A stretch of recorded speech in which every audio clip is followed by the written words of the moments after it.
మన శరీర ఆరోగ్య పరిస్థితి దెబ్బతింటుంది. అదే ఇప్పుడు నీళ్లు తాగామనుకోండి, ఒక 4-5 గంటల్లో ఆ నీళ్లు మన లీటర్లోకి ఎంతో కొంత బయటికి వెళితే మన శరీరం బాగానే ఉంటుంది. అదే మనం ఇప్పుడు గాలి పీల్చామనుకోండి, మన ప్రాణాయామం చేస్తే తెలుస్తుంది. మనం లోపలికి గాలి పీల్చి వదలలేదనుకోండి, ఒక 2 నిమిషాల తర్వాత మనం పైకి వెళ్ళిపోతాం. అదే అంటే ఏమవుతుంది, మన శరీరంలోకి పీల్చుకున్న గాలినే 1 నిమిషంలో బయటికి పంపించాలి. మనం తీసుకున్న నీళ్ళని 4 గంటల్లో బయటికి పంపించాలి. మనం తిన్న ఆహారాన్ని 24 గంటల్లో బయటికి పంపించాలి.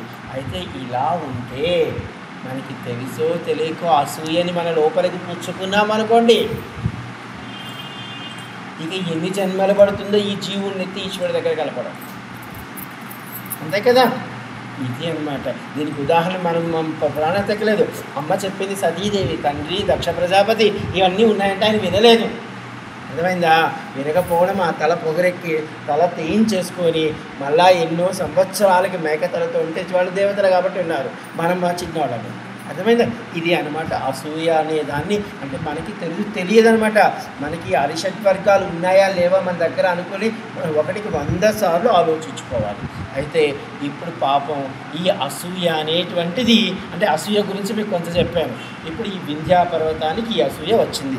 ఎలా వచ్చిందో ఏమొచ్చిందో చూద్దాం. వింధ్యా పర్వతము అసూయ వలన మేరు పర్వతము గొప్ప పెరగాలని కోరికలు. అంటే ఏం చేశాడంటే,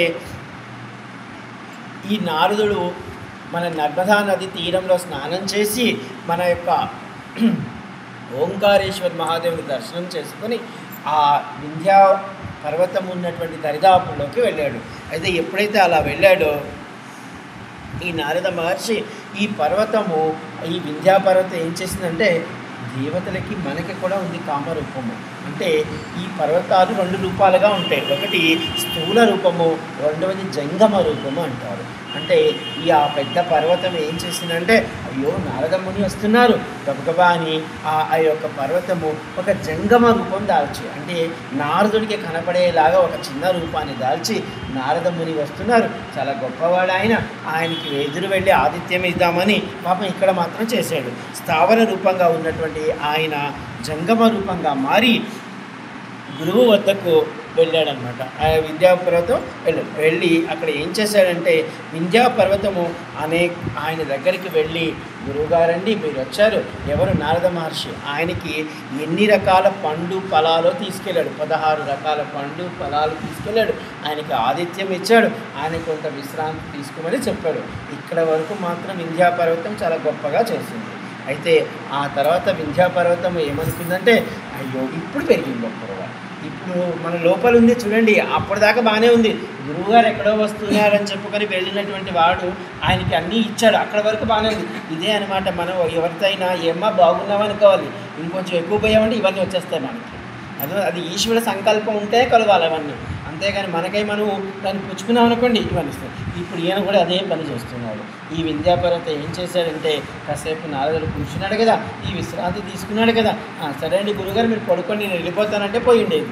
ఈ కూర్చున్న నారద మౌని దగ్గర, ఏమండి మీరు లోక సంచారి కదా, నేను ఒక పర్వతాన్ని, నాకన్నా గొప్ప పర్వతాలు ఎక్కడైనా ఉన్నాయా మీరు చూసి వచ్చారా? నాకు పార్వతీ పరమేశ్వరులో పరిచయం ఉంది. నేను ఎందుకంటే హిమవంతుడి యొక్క తాలూకా నేను, కాబట్టి వాళ్ళ వల్ల నాకు గొప్ప పేరు ఉంది. కాబట్టి ఆయన చెప్పుకుంటున్నాడు, నేను కాదు. కాబట్టి నాకు పేరుంది.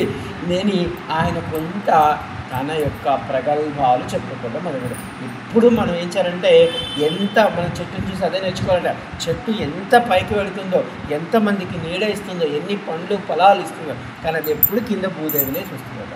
అలా కూడా మనం ఏం చేయాలంటే, ఎంత ఎదిగినప్పటికీ ఎవరికి మనం ఏ విధంగా సహాయం చేయగలము? అందరికీ చేయలేము, కానీ ఇలా అనుకుంటూ ఉన్నాం అనుకోండి, ఈశ్వరుడు ఎవరో అవసరమైన వాడు ఆయన పంపిస్తాడు, మనం చేయొచ్చు. అయితే ఈయన ఏం చేశాడంటే, ఆ వింధ్యా పర్వతంకు అక్కడ వెళ్ళాడు. ఈయనకి ఏమేమి ఇచ్చాడో ఒకసారి చెప్తాను. వింధ్యా పర్వతము ఎలా ఉందో చెప్తాను. అనేక రకాల వృక్షాలు, 1 కాదు 2 కాదు, ఎన్నో రకాల వృక్షాలు, లతలు, పక్షులు, మృగాలు, నదులు, సరస్సులు, దేవతా నివాసాలైనటువంటి ఎన్నో శోభగా, అదే ఒక చిన్న చితికేది బాగానే ఉంది పాపం. అర్థమైంది? అంటే నారదుడు వెళ్ళాడంటే బాగానే ఉన్నట్టే అక్కడ. అర్థమైందా?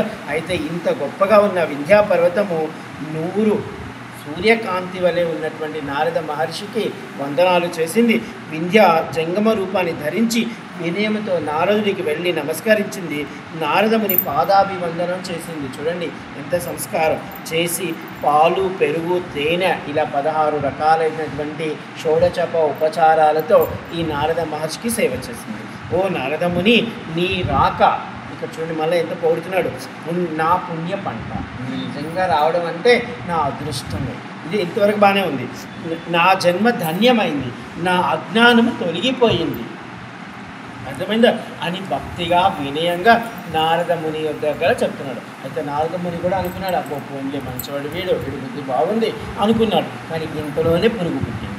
ఏం పుట్టిందంటే ఏమంటారు, మీరు ఓ నారదముని, మీరు లోక సంచారిగా మీరు మేరు పర్వతము ఎన్నో పర్వతాలు చూసొచ్చారు కదా, వాటికి నాకు తేడా ఏమైనా చెప్పగలరా? పర్వతాలలో ఏది గొప్పదో చెప్పగలరా? నేను ఒక్కడినే ఈ భూమిని భరించగలను, ఈ భూమిని ధరించగలను. అంటే పర్వతాలు కూడా ఏం చేస్తాయంటే కావాలనుకుంటే ఎత్తు పరుగుతాయి, లేదంటే నేల మట్టంగా అయిపోయి భూమిగా మారగలవు అనమాట. వాటికి రెక్కలు కూడా ఉన్నాయట. ఇక్కడ చూడండి ఇప్పుడు చెప్తాను. ఒకప్పుడు రెక్కలు ఉన్నాయి పాపం, ఈ వింధ్యా పర్వతం లేవు. నేను ఒక్కడినే భూమిని ధరించగలను. హిమవంతుడు పార్వతీ పరమేశ్వర సంబంధం వల్ల పర్వతాలలో నేను రారాజు. చూడండి నేను చెప్పుకుంటున్నాడు వాళ్ళ సంబంధం ఉండడం వల్ల. అంటే ఇక్కడ క్షమించాలి నన్ను. కొంతమంది పాపం కాశీకి వచ్చారనుకోండి, నేను కూడా వచ్చిన కొత్తలో అలాంటి భావన ఉన్నాయి నాకు. అంటే కాశీ వచ్చారనుకోండి, మనం ఏదో సాక్షాత్ కైలాసం వెళ్ళిపోయినట్టుగా మన బంధువులందరికీ ఫోన్లు చేసి, అమ్మనే కాశీ వచ్చేసింది, ఇదిగో ఈ గంగా హారతి చూడు, ఇదిగో ఈశ్వరుని గుడి చూడు, ఇదిగో ఇది చూడు, ఇదిగో అది చూడు అని చెప్పుకుంటాం అన్నమాట. నేను కూడా ఫస్ట్ సారి వచ్చినప్పుడు ఒక ఇద్దరికి ఫోన్ చేస్తాను. నాకు అనిపించింది ఇదేంది ఇలా ఉందని, ఇక నేను మానేసుకున్నాను.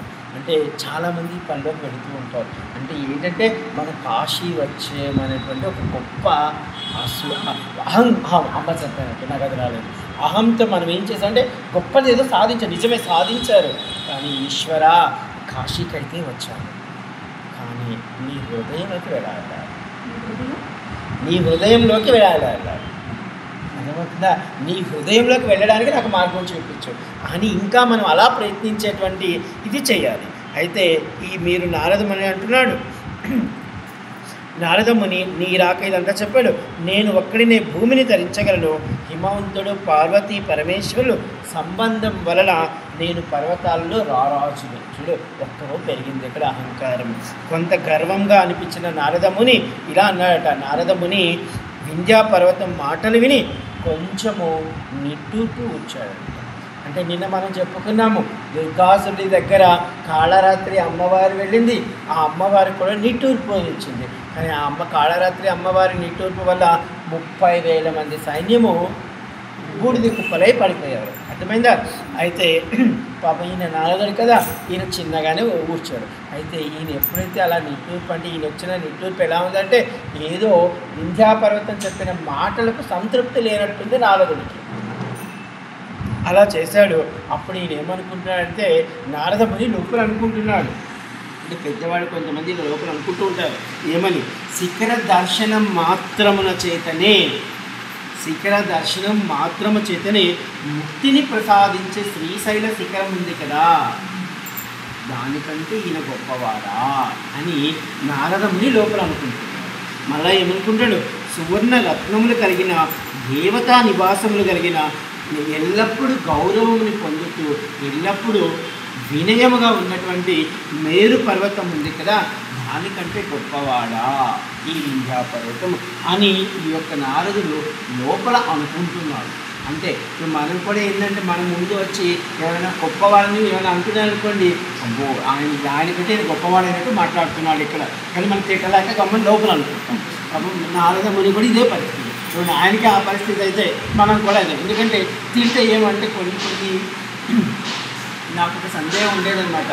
ఇప్పుడు ఎవరైనా తప్పు చేస్తున్నారనుకోండి, నేను వాళ్ళకి చెప్పాలనుకుంటాను, మీరు చేస్తున్నది తప్పు, ఇలా చేయకండి అని చెప్పే ప్రయత్నం చాలామందికి చేశాను. అది కానీ ఏమవుతుందంటే వాళ్ళు వెంటనే మనకి పెద్ద శత్రువులుగా మారిపోతారు. చెప్పాలి మంచిదే, కానీ మారిపోతారు. ఈ మారిపోయిన వాళ్ళు ఏం చేస్తారంటే మనకి ఏదో రేపు పనికొచ్చే వాళ్ళకి ఇద్దరిని చెడగొట్టి పెడతారు. అర్థమైందా? అయితే నేను ఇంతవరకు కొంచెం ఆలోచించేవాడిని, కాశీకి వచ్చాక కొంచెం చెప్పడం మొదలుపెట్టాను. మొదలు పెడితే ఈశ్వరుడు అనుకున్నాడు, మరి ఎంతమంది పోతారు, ఎవరు మనకి దగ్గరగా వస్తారు. నేను కాశీలో ఎంతో మందితో కలవాలని ప్రయత్నించాను, వాళ్ళందరూ దూరం వెళ్ళిపోయారు, మీరెవరో కూడా నాకు తెలియదు. ఇలా కూర్చొని చక్కగా వింటున్నాడు. అంటే ఈశ్వరుడు ఒకవేళ నిజంగా వాళ్ళతో నేను తిరుగుతూ ఉంటే అనకూడదు, కానీ ఈరోజు యాత్రలు చేయించుకుంటే అలా తిరుగుతూ ఉండేవాడినేమో, ఇలా కూర్చునేవాడిని కాదు. ఈశ్వరుడు ఆ రోజు అది వదిలే ఇది పట్టుకున్నాడు. అంటే వింధ్యా పర్వతము నిట్టూర్పు కారణం అడగగా మేరు పర్వతం యొక్క గుణగణాలను చెప్పారు. అంటే ఇక్కడ ఏం చేశాడంటే నారద ముని ఆ మేరు పర్వతం యొక్క గుణగణాలను చెప్పాడు ఈ యొక్క వింధ్యా పర్వతానికి. అంటే మంచివాళ్ళు అనుకోండి, మన ఎదుటి వాళ్ళు ఒక మంచివాళ్ళే కాదు, మన ముందు చెడ్డవాడిని పొగిడినా మనం ఏదో ఒక రోజు వాడికి ఆ స్థితి రావాలి. ఇప్పుడు ఒక పరమ చెడ్డవాడు ఉన్నాడు అనుకున్నాం అనుకోండి, మనకి ఎవరో చెప్తారు, ఏమండి వాళ్ళతో జాగ్రత్తగా ఉండండి, మీరు వాళ్ళతో కలిసి తిరుగుతున్నారు అని మనకి చెప్పారనుకోండి, మనం జాగ్రత్తగా ఉండాలి. కానీ ఈశ్వరుడి దయ వల్ల ఈ నిందలన్నీ పోయి వాడు మంచి స్థాయికి వస్తే బాగుంది. కావాలంటే నా పుణ్యం ఏదైనా ఈశ్వర ఇస్తాను, వాడిని మార్చే ప్రయత్నం చేస్తే అప్పుడు ఈశ్వరుడు మన వెనకబడతాడు. అయితే ఈయన కూడా అదే చేస్తున్నాడు. ఏం చేస్తున్నాడు? వింధ్యా పర్వతముకి ఈ యొక్క మేరు పర్వతం యొక్క గుణాలు చెప్తున్నాడు. నారది మాటలు విన్న ఈ యొక్క వింధ్యా పర్వతము మచ్చరంతో, అంటే ఎప్పుడైతే అది చెప్పాడో ఈయనకి ఆ కోపము లోపల ఎక్కువైపోయి నారద ఇక్కడి నుంచి తొందరగా అన్నట్టుగా ఈ పరిస్థితి ఏర్పడింది. మనం కూడా అదే చేస్తాం కదా. మనకి చాలామంది చూస్తుంటాం, మనకోసం మన దగ్గరకు వచ్చి ఎవరినో పొగిడారు అనుకోండి, ఉన్నట్టు తలిపేసి నాకు పని పో వంట చేసుకోవాలి నేనంటే. అర్థమైందా? అంటే నేను చాలామంది పెద్ద ఆడవాళ్ళతో, అంటే నాకంటే వయసులో ఉన్న వాళ్ళతో ఏదో అనుభవపూర్వకంగా వాళ్ళు చేసేవాడిని. అప్పుడు ఇవన్నీ నేను తెలుసుకున్నాను. వింధ్యా పర్వతం యొక్క గుణగణాలు ఎప్పుడైతే నారదుడు చెప్తూ ఉన్నాడో ఈయనలో ఉన్నటువంటి కవళికలు మారిపోయాయి. ఈయనకి మాత్సరం పెరిగిపోయి వింధ్యా పర్వతము పరాజయము పొందితే ఎలా ఉంటుందో అలాంటి అనుభూతిలోకి వెళ్ళిపోయింది. చూడండి, మచ్చరం పెరిగిపోయింది, ఈ యొక్క అసూయ పెరిగిపోయింది. మనకి తెలియకుండానే మొహంలో కవళికలు మారిపోతుంది. సైకాలజిస్ట్ అని ఉంటారనమాట, వాళ్ళైతే చెప్తారు, వాళ్ళు మన ఫేస్లో నేను ఎక్స్ప్రెషన్గా చెప్తారనమాట. అంటే ఈ విధంగా పరాజయము పొందిన జీవితం వ్యర్థము. చూడండి, ఆ వింధ్యా పర్వతం అనుకుంటుంది మేరు పర్వతం పొగిడేటప్పటికి, ఒకవేళ మంచివాడు అనుకోండి, నారద ముని మీరు చెప్పింది చాలా మంచిదే, పోనీ అన్ని గుణగణాలు చెప్పారు మేరు పర్వతం గురించి, పోనీ నాలో ఉన్నటువంటి బలహీనతలు ఏమైనా ఉంటే చెప్పండి, నాలో ఉన్న బలహీనతలు చెప్పండి, లేదా నేను ఎలా గొప్పవాడిని అవ్వాలో చెప్పండి, మీరు పెద్దవాళ్ళు, మహర్షి, మీరు సర్వజ్ఞం తెలిసిన వాళ్ళు అని అడిగేటువంటి భావనలో వెళ్ళడం గొప్పదవుతాం. కానీ ఈయన అలా అనలేదు.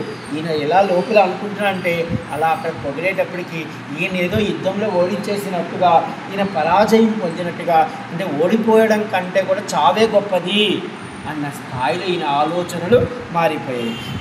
జ్వరం పెరిగిపోయింది, లోపల జ్వరం పెరిగింది. జ్వరం అంటే మనకి ఏదైనా నచ్చలేదనుకోండి, లోపల పెరిగిపోతూ ఉంటుంది.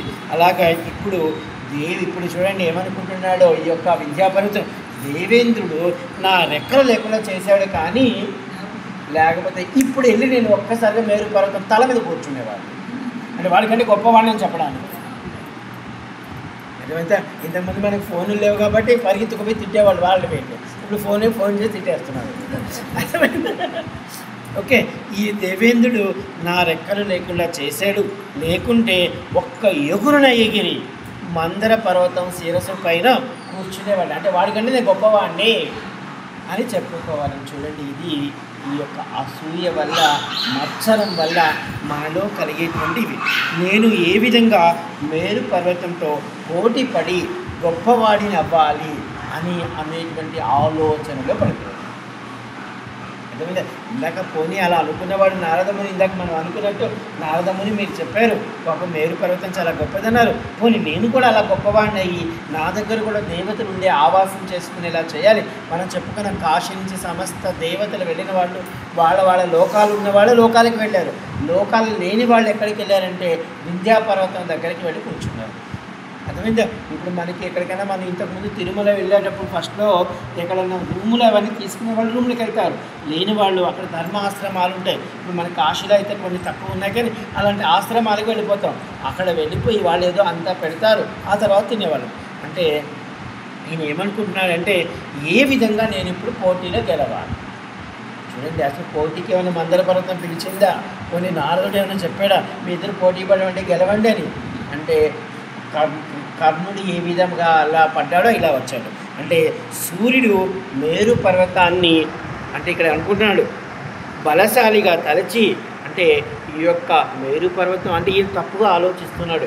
మేరు పర్వతం చాలా గొప్పదేమో, అందుకే సూర్యుడు ప్రతిదినం ఆ మేరు పర్వతానికి ప్రదక్షిణ చేస్తాడు. అలాగే నవగ్రహాలు అష్టదిక్పాలకులు కూడా అక్కడ ఉంటారు, వాళ్ళతో స్నేహం ఉంది ఆ యొక్క మేరు పర్వతానికి. కాబట్టి ఇలా అనుకుని ఆయన ఏం చేస్తున్నారంటే ఈ అసూయతో ఆలోచించి శిఖరాగ్న గమనము వరకు, అంటే ఆయన ఏం చేశారంటే ఆకాశం పై భాగం వరకు, చూడండి అసూయ ఎంత స్థాయికి వెళ్ళిపోయిందంటే ఇక తనలో తనలే అలా అనుకొని నేను కూడా, అంటే రెక్కలైతే ఈ ఇంద్రుడు తీసేశాడు కానీ పెరిగేటువంటి గుణం అయితే ఉంది ఇంకా.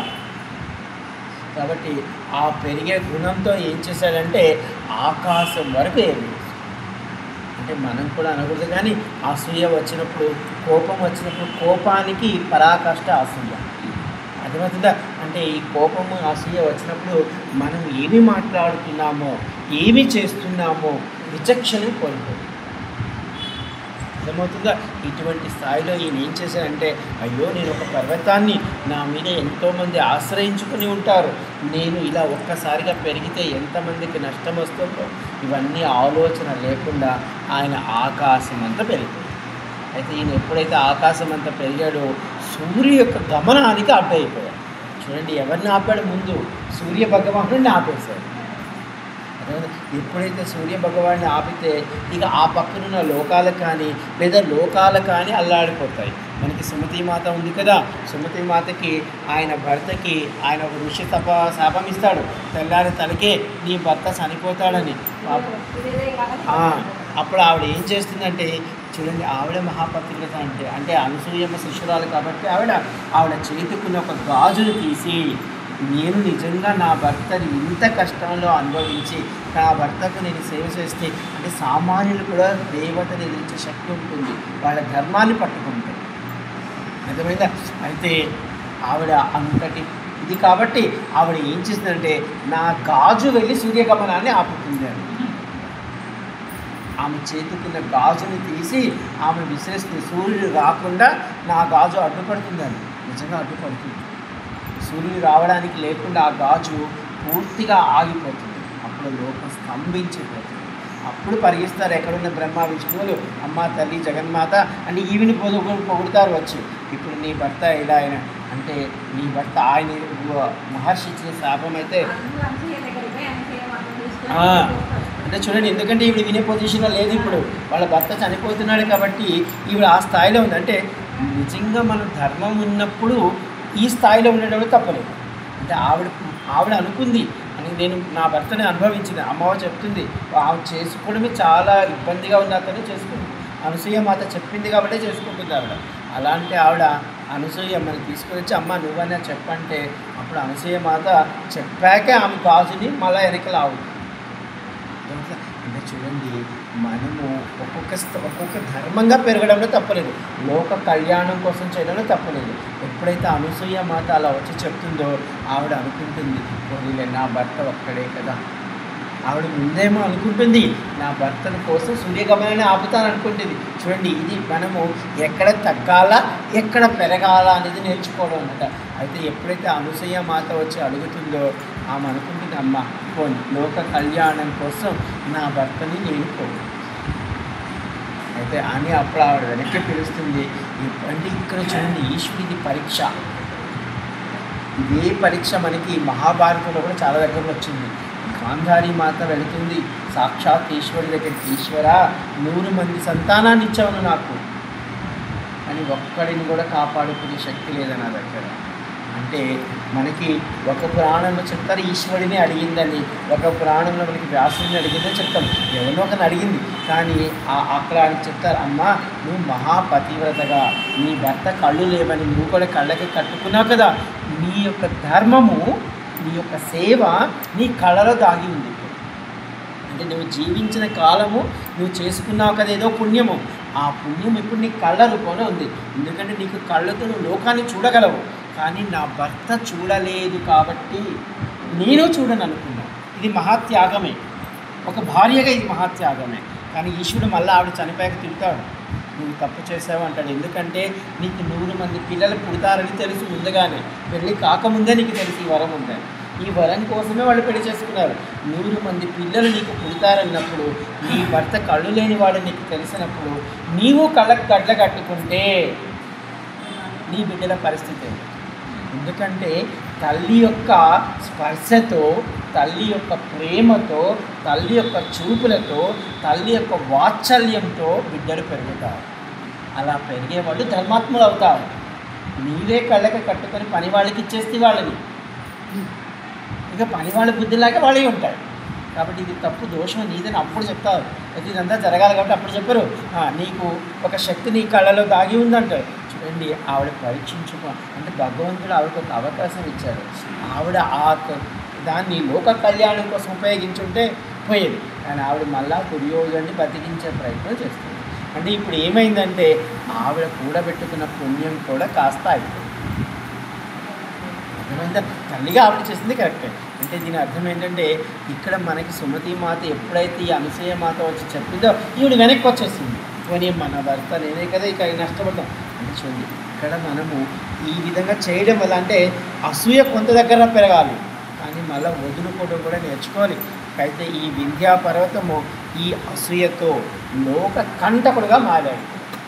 ఎలా మారాడు అంటే మనకున్నటువంటి చిన్న చిన్న అసూయలు కొన్ని చిన్న చిన్న ఇబ్బందులు కలిగిస్తాయి, పెద్ద వాళ్ళకి పెద్ద ఇబ్బందులు కలిగిస్తాయి. అదే ఈయన ఇప్పుడు లోక కంటకుడిగా మారి ఆ పక్కన ఉన్నటువంటి లోకాలకు, ఆ పక్కన ఉన్నటువంటి ప్రదేశాలకు సూర్యరశ్మి రాకుండా వాళ్ళ జీవనము అస్తవ్యస్తం అయిపోయింది. ఆ తర్వాత ఏమి వాళ్ళు ఇబ్బందులు పడ్డారు, తర్వాత ఏం జరిగింది, తర్వాత ఇంద్రుడు ఎలా దీన్ని, ఎందుకంటే ఇవన్నీ చూడాల్సిన బాధ్యత ముందు ఇంద్రుడిది. బ్రహ్మ విష్ణు మహేశ్వరుల తర్వాత ముందు ఇంద్రుడు ఇవన్నీ చూస్తాడు. ఇంద్రుడే పాలకుడు. అర్థమైంది అంటే వాళ్ళ ముగ్గురు ఈయనకి ఇచ్చేసారు పాలక పోస్ట్. అప్పటి ఇప్పుడు ఇంద్రుడు చూడాలి. ఈ ఇంద్రుడు మళ్ళా వశిష్ఠుడి దగ్గరికి రావడం అంటే ఇక్కడ మళ్ళీ ఆయన ఏం చేస్తారంటే అగస్త్యుని దగ్గరికి రావడం, అగస్త్యుని దగ్గరికి వచ్చి అగస్త్యుని ప్రాధేయపడడం. ఎందుకంటే నీ శిష్యుడు ఆయన, ఇప్పుడు మేమందరం వెళ్ళినా మా మాట వినేటట్లేడు, ఎందుకంటే అసూయతో పెరిగిపోయి ఉన్నాడు. కాబట్టి ముందు ఎవరు వేయాలి అంటే అగస్త్యమునే వేయాలి. పాపం అగస్త్యముని లోపాముద్రాదేవితో మన నంది సర్కిల్ దగ్గర ఆయన అగస్త్యాశ్రమం పెట్టుకొని చక్కగా కాశీ విశ్వనాథుడిని చూసుకుంటూ పరవశించిపోతున్నాడు. ఆయనకు వచ్చా ఇప్పుడు తిప్పాలి. అర్థమైందా? ఇదంతా మనం రేపు చెప్పుకునే ప్రయత్నం చేద్దాం, మరొకసారి చెప్పుకునే ప్రయత్నం చేద్దాము. ఓకేమ్మా? అంటే దీని అర్థం ఏమిటంటే మనము అసూయకి ఎప్పుడు వెళ్ళాలి. అందులో